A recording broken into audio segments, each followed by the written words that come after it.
What's good? What's good? I just wanted to tell my plans to prevent something like that last training session from happening again. And it's pretty crazy, I would say, because the thing is, I already had a plan, a preventative measure from letting that happen. I already had something. It's called a daily loss limit. I had a daily loss limit already, and I didn't listen to it. It went to $4,000. That's my daily loss limit, and it got there, and I said, no, it's not good enough for me. I'm gonna keep trading, and I'm gonna be profitable today. But I didn't listen to it. So now what? Rules are only as good as if you can listen to it. It's like the example, this is a quote from someone, but what's the best workout to do? They ask. Hey man, personal trainer, what's the best workout to do? What should I do? Should I be doing cardio? Should I be doing legs? What should I be doing? Guy says, the best workout is the one that you do. It's that simple. So, if a rule can't be followed, regardless, dude, it's the best rule possible, this is the best thing you can do, $2,000, whatever, that's your max daily loss, boom, it sounds great. Just yes, I'm gonna wake up at 5 in the morning and run, and then I do this and this and this at noon, and it sounds great. But the coefficient that is missing from everybody's minds is the adherence to the rule. That's the coefficient, the adherence coefficient. That indeed is the most important step, because if you don't follow the rules, nothing gets done. If you don't do anything, your rules were great, but it's just not possible, man. You're not gonna do it, right? So the idea is, let's find a rule that we can do. So we're gonna have to alter and change the rules. Now, I'm not saying that's the best choice for everything. Sometimes the rules are there, and you know what? You have to change your behavior somehow to follow these rules. And that's probably the best answer, but I've been through this so many times where I clearly don't follow the daily loss limit rule, and it's just not going to happen. I don't follow it. I know myself too well that I don't want to accept a big loss on a day. I just don't. I'm not gonna accept that loss. I'm a fighter until the fucking end, and that's just how it is. So, and the more money that's on the line makes me feel more of a warrior to get fucking back, to get back and fight that loss, not as much revenge trading, maybe, but I think it's more so just it's a game. I don't know. It's a sports game, and they scored a goal on me, and I'm saying fuck you. I'm scoring a goal on you, and that's just the competitive nature that I know that I have, and I think a lot of traders have that. And dude, you're not gonna change your internal wiring, and fuck it. Stop yelling at yourself for making mistakes. Change the rules to fit somehow. Figure it out. Change the rules. Alter it a little bit somehow. Figure it out. And I'll tell you, these are my next steps. So the daily loss limit's too big. It's just too big. It's $4,000, and I don't want to accept a $4,000 loss. Instead, it's not even that I don't want to. I can't. I cannot accept a $4,000 loss. I can stop intellectually. I can say, boop, done, it's over. I'm out of the game. I go do something else for the day. But in practice, it doesn't happen, dude. It doesn't fucking matter if on paper it's the best choice. In practice, does it happen or not? Clearly it doesn't. So we're going to change the daily loss limit. We're going to change the daily loss limit to an acceptable loss. And this means it's more common of a loss because it's lower, right? So it's, instead of a $4,000 daily loss limit, it's going to be $2,000 or $1,500 or $1,200 or $1,000. Fuck it. I'm fine with losing $1,000 in one day. That's okay. Compared to $4,000, yeah, I can accept a $1,000 loss, right? In my opinion, and because I have larger risk, I have a larger account. So,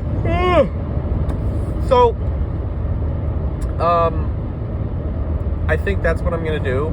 I'm lowering my daily loss limit, squishing it. So now, instead of my big window of like, oh, I can do this and trade, but if it gets down way down here, all right, then I'm cutting it. That's a problem because I don't actually cut it. It gets down way down there and I'm like, fuck this, I'm going up. And that's what I try to do. But if I have a daily loss limit, like right away, like boom, I'm out of here. Right away, I'm out of here. It's easier. It's so much easier to trade that way. So it's easier to get out of the day. It's easier to close my computer. It's over.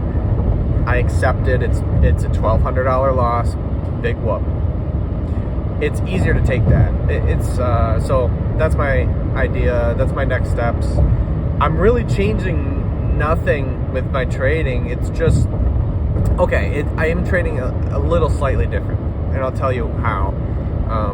So having a daily loss limit of something small, I actually increased my daily gain limit, which not all traders have. You don't have to. I'm just having a daily gain limit, but I have a daily gain limit of, so let's say 1,200, 5,000 is my daily gain limit. So in my gains, I'm likely gonna make a lot more. So it's like a 4-to-1 risk-reward relationship on each and every day.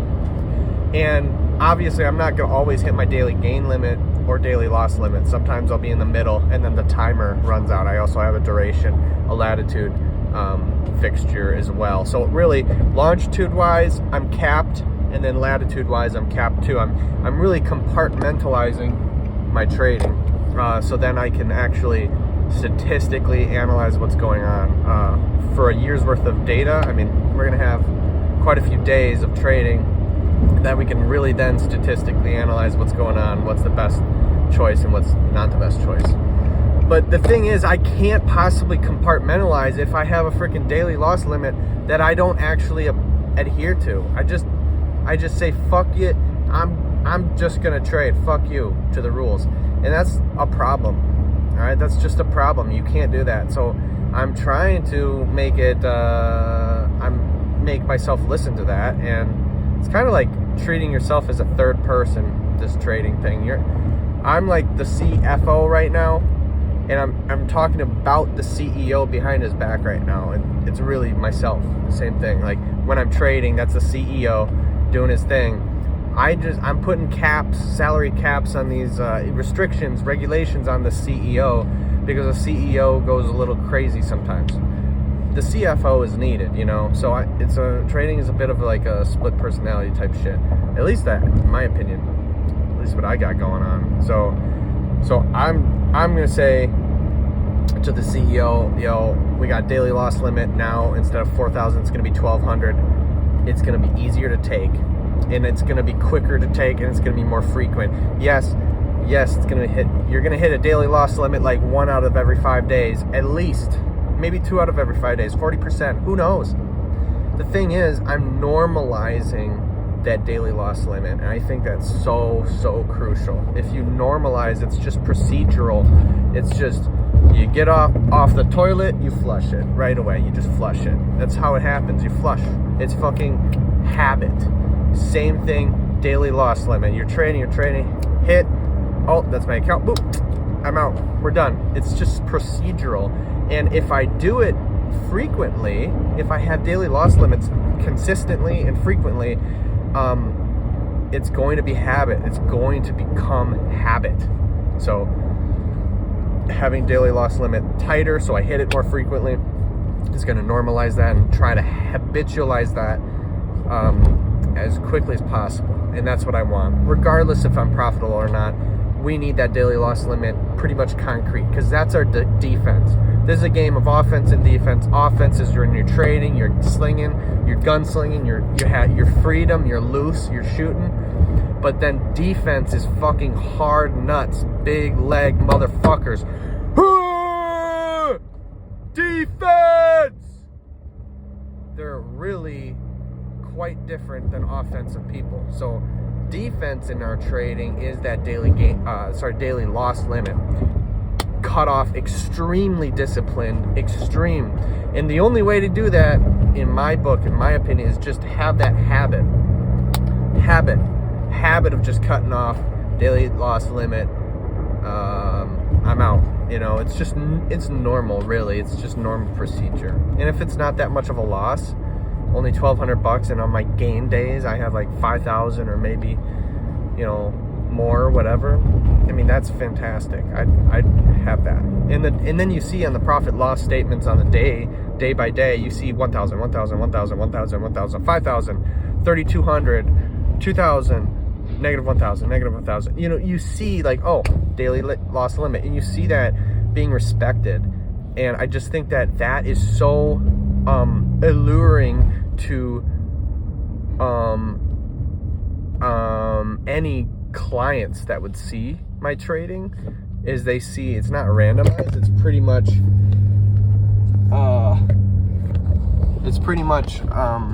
risk, segmented, and they like that. Any investors would probably like that risk is really condensed, not huge losses. So we can have huge gains though. That's my idea. And how to trade differently, I was going to say that. How this is affecting my actual gameplay. It's going to make my risk a little bit different. So essentially, I'm trying to exponentialize trading. I'm trying to exponentialize each and every day. So what this means is play with house money. That's what it means, is play with house money, essentially. So if I say I have 10 apples to risk each day, I'm down 5 or something, I'm probably not going to risk 5 again, because then it's only one trade and then I'm done. I'll risk 2.5. So it's that max and min line. It's going to be slowly going down to my daily loss limit. Or otherwise, it goes the opposite way. If I gain 5 apples, now I have 15 apples worth of risk. So maybe I risk another 5 apple trade for a 2-to-1. I gain 10. Now I've got 15 plus 10. That's 25 apples worth of risk. Now I can risk, let's say, 10 or 15 apples on one trade and call it a 1-to-1. That's 30 apples in the lead. I just gained 15 more apples, so that's 15 plus 15. That's 30 apples in big. Now I can't ever be risking 15 apples on a trade at my line of scrimmage, which I start out at. I only have 10 apples worth of risk to start out on the whole day. So as I gain apples and as I gain profit, I can use that profit on the day, not compounding it daily. It's just on one day, just one day's worth of compound. That's the only compound I'm doing right now. If I were to make 25 apples on a day, whatever, I can risk 10, 15 apples on one trade, and we can increase dramatically, way more than we could have ever before. So that's why I'd have the risk of $1,000 is daily loss limit, but the maximum gain is $5,000 or $6,000, $7,000, $8,000, whatever it is. Whatever my line in the sand is. Right now it's going to be 5,000, whatever. It's 50 apples. I don't even actually know. Maybe that's a little less. But I'm just saying that's my daily gain. It's about a 4-to-1 risk-reward relationship. That's fine with me. That's super cool with me. And look, we can extend that as we get going and trading. We'll be able to extend that daily gain limit or lower it, whatever works. That's what I'm saying. We're just trying to collect this data to see what is the best choice. And right now, I'm kind of shooting in the dark with what's going on here. I'm shooting in the dark. I know that I'm having a lot smaller daily loss limit, because then I'd actually adhere to that rule. But I don't know the adherence coefficient. If it's like a small gain, maybe I won't be happy taking that. So I raise it, and that's easier. So if I hit a $6,000 daily gain limit, I'm easily fine cutting off with that, because it's fucking $6,000. I'm $6,000 more rich, whatever. So I'm happy with that. So I think that's easier to quit at a higher number. That's my assumption, but we don't know. We have to test these. We have to test it all out. So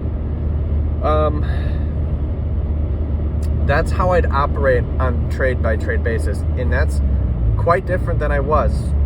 I was just trading normally. Who cares what the risk is? If the risk is normal per trade, it's already allocated. It's 5 apples a trade. Simple. I never scaled back and forth based on my profit loss on the day, and I think that's important. If you do want to change your profit loss on the day, say like, yeah, if you're in the lead by a lot, maybe you can risk a little bit more and really start going for those large passes, big passes, instead of just running the ball.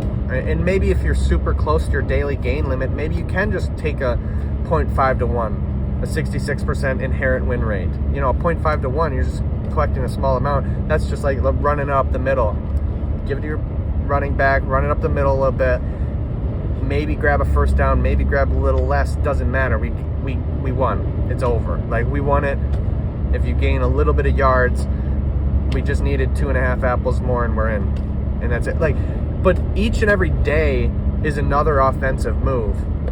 And you just have to understand that cutoff of $2,000 or $1,000, whatever I choose, $1,000 I'm going to say, or $1,200, whatever, fuck. Boom, it's cut off. And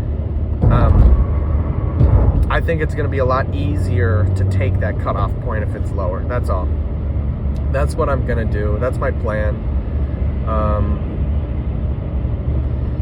There was one more plan. Just one more thing I wanted to mention. This is like part 3 kind of. But this was the adherence to people's rules. So that daily loss limit that I was talking about, people don't follow rules because they're rules. Usually the best rule followers are the people that honestly understand why that's a rule in the first place. So like, if you were speeding like a motherfucker and got in a crash and broke both your legs and now you can't ever walk again, you're gonna be like, fuck speeding, dude. Fuck speeding. And you're never gonna speed again. You just don't speed. If you can even drive, you don't speed.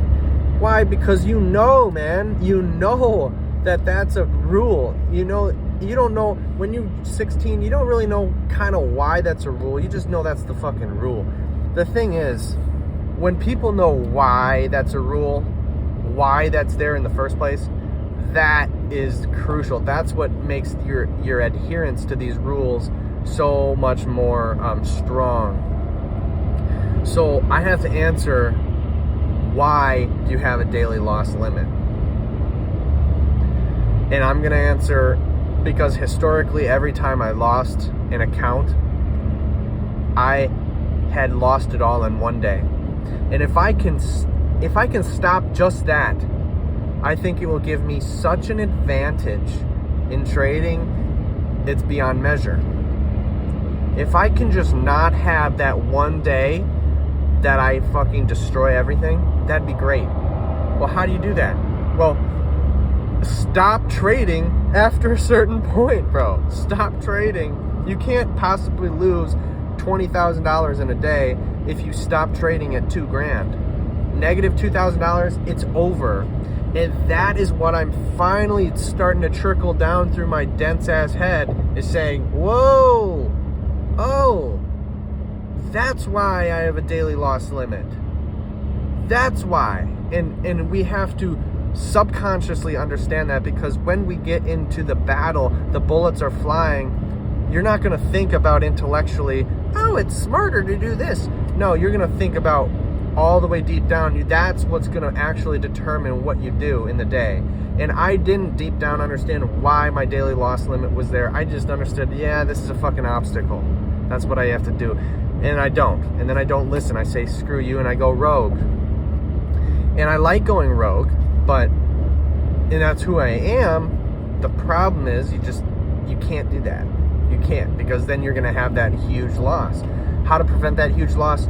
Cut it off. You snip it right away. And I'm starting to realize that. Obviously, I'm not there yet. Otherwise, I would be always abiding by my daily loss limit. But I'm starting to understand that, okay, that's why we do what we do. That's it. So yeah, that's the next steps. That's what's going on. All right. Deuces.